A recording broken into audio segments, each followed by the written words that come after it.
Hojiin tajaajila lammummaa akka naannoo Oromiyaatti labsiidhaan erga hundaa'ee bu'aalee hedduu argamsiisee jira. Akka bara kanaattis manneen harka qalleeyyii 7,500 ol ijaaruuf karoorri qabamee guutuu Oromiyaa keessatti hojii eegaluusaa sadarkaa pirezidaantii itti aanaatti qindeessaan kilaastara hawaasummaa Obbo Abdullahi Muluu tanaan dura sirna jalqabsiisa tajaajila lammummaa irratti dubbatanii turani.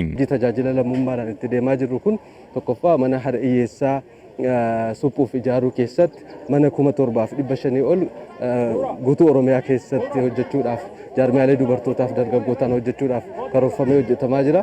Kanarras darbee manneen barnootaa bu'uura baruu 6,000 ol kan ta'us hojiidhuma tajaajila lammummaa kana keessatti bal'inaan hojjechuudhaaf itti deemamaati kan jiru. Namoota carraa kanaan fayyadamoo ta'an keessaa Adde Gishuu Hayilee ishee tokkodha. Adde Gishuun jiraattuu aanaa Digaluuf Xiijoo magaalaa Sagureeti. Jireenya ishee keessatti yeroo humna qabdu waan dandeessu hunda hojjettee ijoollee 7 guddisaa turte. Har'a humnii fi fayyaan dinnaan harka namaatti kufteerti. Adde Gishuun rakkoo fayyaa ishee mudateen sirnaan nu dubbisuu hin dandeenye. Rakkoo ishee kana Adde Kibbinash Miidhagsaa ollaa ishee kan taate akkasiin nutti himte. Duraan gizee xiqqoo ishee sammuun ishee hojjetu san gabaarra fiigdee saabbaa kanallee wal mataatti fuffunaantee ijoollee tana shaaxaa sukkuumtee laachaa fi turte.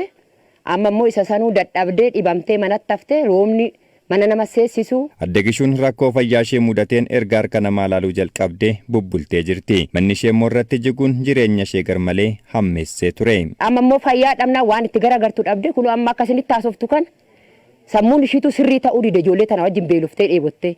Manni kun immoo namni isitii sareen itti ol seenu. Daa'imti ishiitis hin qabdu ishiin gargaartu.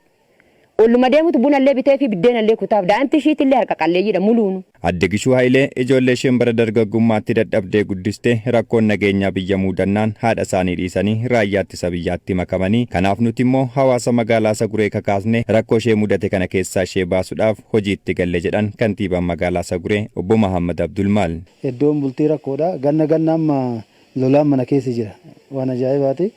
Mana keessa jira keessaa gadi baa jechuudha bishaanii. Bona immoo aduutu achi mana keessatti gadabaa kanarratti dhukkubsattuudha. Ijoolleen biran jiranii gara raayyaa ittisa biyyaatti seenanii jiru. Biyyaa fi naannoo daangarra jiru booda argine jechuudha. Baay'ee keessoo keenya dhukkubse. Kanaaf hatattamumaan ol deebinee uummata keenya hirmaachisnee ofiillee hirmaannee mana kana ijaaruu qabna. Kana keessa kanarratti ijaaruu osoo hin taane manni haaraan ijaaramuufii qaba.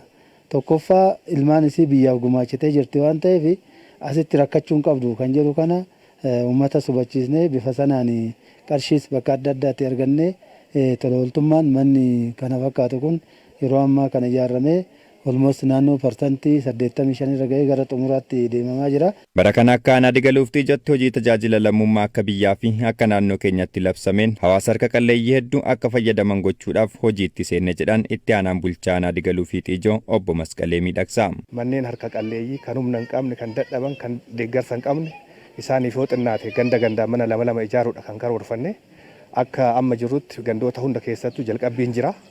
Reefu amma itti seenamee jira.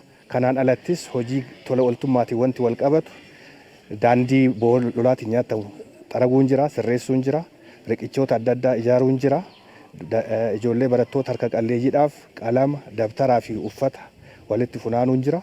Kanaaf kan kana fakkaatanitti amma itti deemamaa jira. Bara kana akka godina Arsiitti hojii tola ooltummaatiin hojjechuudhaaf karoorfannee hojiitti seenneerra jedhan bulchaa aanaan godina Arsii Obbo Sintaayyoo Laggasaa. Bara kana gara biliyoona 5tti kan tilmaamamu hojiin tola ooltummaa kan ittiin xumurre jechuudha ganna darbe kana keessatti. Hammaan booda immoo almost hojii karoora keenya olitti hin deemne jenneetti keeyyaanu dachaa karoora bara kana raawwanne olitti raawwachuudhaaf kan deemaa hojiiwwan garaagaraa hojii barnootaa keessatti hojii kitaaba walitti qabu hojii teessoo suphuu hojii barataa harka qalleeyyii yuunifoormii bituu dabtara bituu kitaaba manneen barumsaa guutuu dallaa mana barumsaa suphuu manneen barumsaa hawwataa gochuu kana hojjenna.